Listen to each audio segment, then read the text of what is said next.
Ağdam rayon Güllücə Sovetliyinin sakini Səfərov Arzu Səfəroğlu cənab prezidentdən kömək istəyir.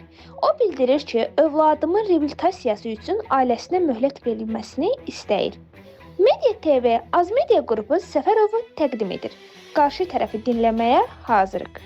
Mən Səfərov Arzu Səfəroğlu, Ağdam rayon Güllücə Sovetliyi Suma kəndi. 36 yaşım var. Hal-hazırda Mingəçevir şəhər turist bazasında məcburi köçkün kimi məskunlaşmışam.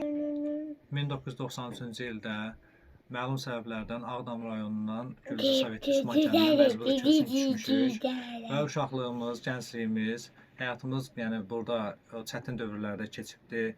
33 ildir çox çətin, əzab-əziyyətli dövrlər keçmişik bu qaçqınçılıq dövründə. Allah ulu öndərimizə rəhmət eləsin. Onun dövründə biz həqiqətən onun qayğısını görmüşük. Ali baş komandanımıza Allah can sağlığı versin. Onun hər zaman siyasətinin yanındayıq, davamçıyıq, dövlətimizin yanındayıq. Burada müraciətim ölkə başçısı cənab İlham Əliyevədir. Bildirmək istəyirəm ki, mənim öhdəliyimdə ikinci qrup ömürlük əlil övladım var. Autizm Kandil sindromudur.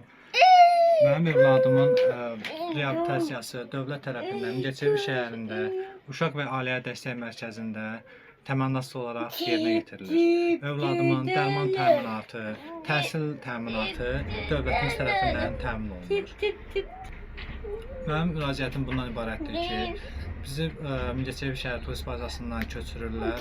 Mən xahiş edirəm ölkə başçımızdan bu məsələlə bağlı öz diqqətində saxlasın.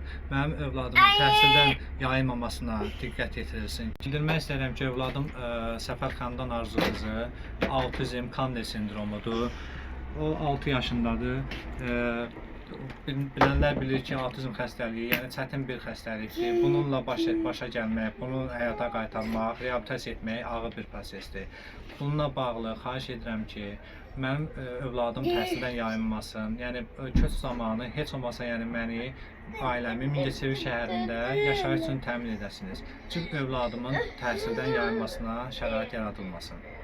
Övladım 3 yaşından Mingəçevir şəhər Uşaq və Ailə Dəstək Mərkəzində loqoped, psixoloq, difetoloq, pedaqoq təlimləri ilə övladım təmin edilibdir.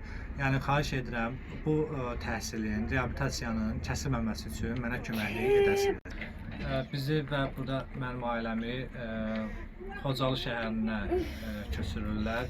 Ancaq orada bu uşağın təlim təhsili üçün, reabilitasiyası üçün heç bir mərkəz olmadığından mənim övladım təhsildən yayınacaqdır. Bizi Xocalıya yeni salınmış qəsəbələrə köçürürlər. Orada da bildirmək istəyirəm ki, bu tip reabilitasiya mərkəzləri yoxdur. Orada reabilitasiya mərkəzi olmadığı üçün xahiş edirəm ki, övladıma görə müvəqqəti olaraq orada reabilitasiya mərkəzləri açılana qədər Mingəçevir şəhərində qalmamız üçün yaşayışın təmin edilməsinə köməklik edəsiniz. Allah şəhidlərimizə rəhmət eləsin, qazilərimizə can sağlığı versin, şəhidlərimizin qarşısında baş əyirəm. Onların sayəsində, dövlət başçımızın sayəsində bizim torpaqlarımız düşməndən azad edilmişdir. Və biz bu sevincimizin həddi yoxdur ki, biz Qarabağa qayıdırıq. Və hər an bu qayıdışla bağlı köçməyə hazırıq.